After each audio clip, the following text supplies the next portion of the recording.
9 years old, standing in a grocery store aisle, doing math in his head so the cart wouldn't get rejected at the register. Put the milk back, keep the bread, skip the good cereal, grab the store brand instead. That kid grew up, same brain, running the same math, except now the numbers have 6 figures behind them. He's staring at a banking app that says more money than his mother made in 10 years combined, and his hands are shaking, not from fear this time, from habit. Because the poverty never really left. It just changed clothes and started wearing a suit. If you've ever flinched at a price tag out of pure muscle memory even though your account's completely fine, subscribe. We're basically running free group therapy for people whose brains never got the memo. This isn't about one specific person. It's a pattern that shows up again and again in people who claw their way out of scarcity. First-generation wealth builders, self-made founders, athletes who signed a contract that erased 20 years of struggle overnight. Picture a kid in a cramped 2-bedroom apartment. Lights sometimes shut off at the end of the month. A mother stretching $40 across a full week of groceries, learning to say we're fine even when they weren't.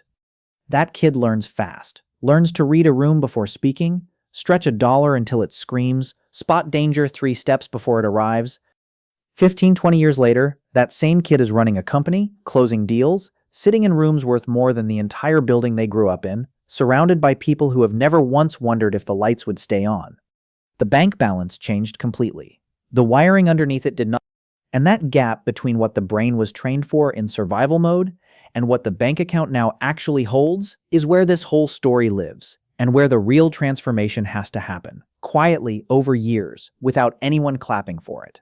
The old rules don't leave quietly. Poverty teaches a very specific kind of intelligence. You learn to hoard, because scarcity taught you that resources vanish without warning. You learn to distrust comfort, because comfort was rare growing up, and usually temporary right before something fell apart again. So when real money finally shows up, the old rules don't just switch off like a light. They keep running quietly in the background, like an app you forgot was open, draining the battery of every single decision you try to make, even the small ones, even the ones that shouldn't matter. He gets his first big paycheck, $4,000 in a single deposit, more than his mother earned in 2 full months back home. And instead of feeling free, he feels exposed, almost caught. He hides half of it in a separate account his own wife doesn't know exists. Not because he's dishonest or scheming, because somewhere deep in his body, money still equals danger, and danger means you never tell anyone exactly where you buried it. That instinct took years to build, layer by layer, one bad month at a time. It won't take a single deposit to erase, and honestly, it doesn't. It takes practice, repetition, proof stacked on proof that this time is different.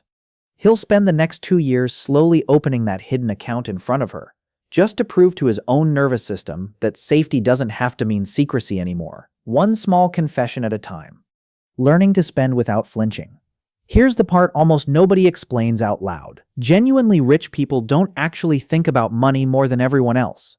They think about it less. It's just there, quietly doing its job in the background, while their real attention goes somewhere more useful. Strategy, timing, relationships, the next move. Poor wired brains do the exact opposite. Every single purchase gets interrogated like a suspect. Every dollar gets a full court hearing before it's allowed to leave the account, complete with a jury made of every scared version of himself from every hard year before this one.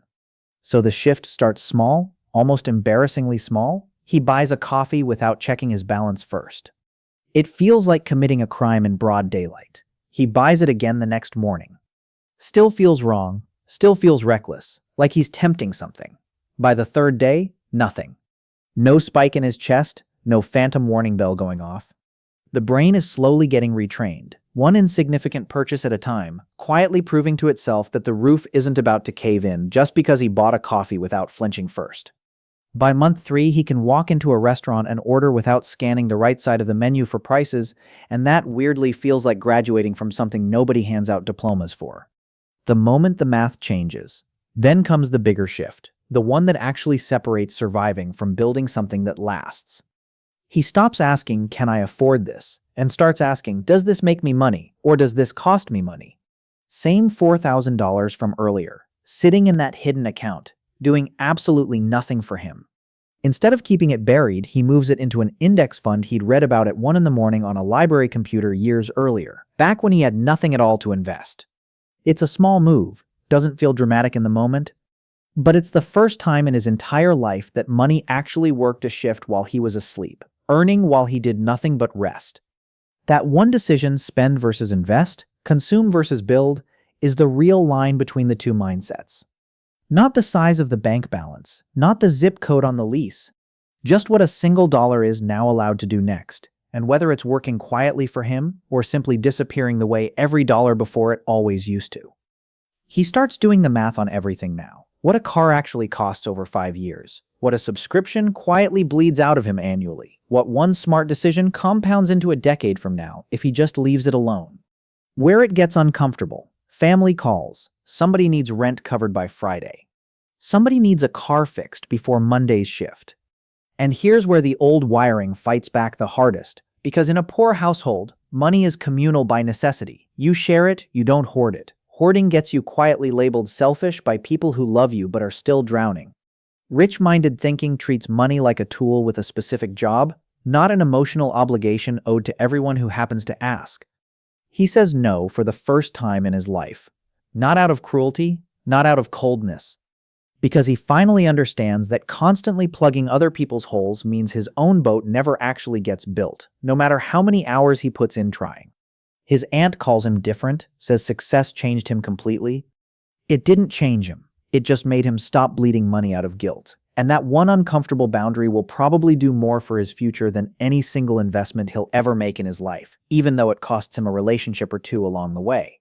He learns, slowly and painfully, that helping people doesn't have to mean draining himself dry every single time the phone rings with bad news. The part nobody talks about, nobody warns you that thinking rich while everyone around you still thinks poor is genuinely lonely. Old friends want the old version back, the one who spent it the second he had it, who always said yes to everything, who never once made anyone feel behind or judged for where they were. The new version budgets carefully, invests quietly, says no when he needs to, disappears into spreadsheets on a Friday night instead of blowing the whole paycheck at the bar like he used to every single week. Some friendships survive that shift. A lot of them quietly don't, and nobody ever bothers explaining why out loud, they just fade. He sits in his car outside his childhood building one night, engine running, just staring up at the window that used to be his bedroom. Nobody lives there anymore, but the feeling still does. That strange mix of pride and grief that comes from finally outgrowing the very thing that shaped every single instinct he still carries around like a second skeleton underneath the new one. He doesn't regret leaving. He just wishes growth didn't always require leaving something, or someone, behind on the way out the door. Building something that outlives the fear. Years pass. The nervous system slowly catches up to the bank account, though never fully, never completely. He starts teaching his own kids things nobody ever taught him. How compound interest actually works. Why an emergency fund matters more than a new pair of shoes. What it means to negotiate a salary instead of just accepting whatever number gets offered first. His son asks him why he still checks receipts twice at restaurants even though the bill barely makes a dent. He doesn't really have a clean answer. Old habits don't die, they just get quieter, less loud, easier to live alongside instead of being ruled by every day. He buys his mother a house, pays it off in full, no mortgage, no 30-year hanging weight over her head like the one that hung over his childhood for years. She cries in the driveway, doesn't say much. He realizes in that moment that all the discomfort, every awkward no, every hidden account, every lonely Friday night with a spreadsheet instead of friends, it was all quietly building toward this one specific afternoon in a driveway that used to feel impossible. He doesn't say any of that out loud. He just hands her the keys, watches her hands shake the exact same way his did that first night staring at the app, and finally understands where that shaking always came from. Here's the truth this whole story is really about. Rich people don't think about money differently because they happen to have more of it sitting around.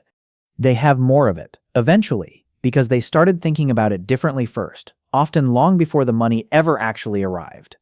The mindset isn't the reward for getting money, it's the actual requirement for keeping it once it shows up.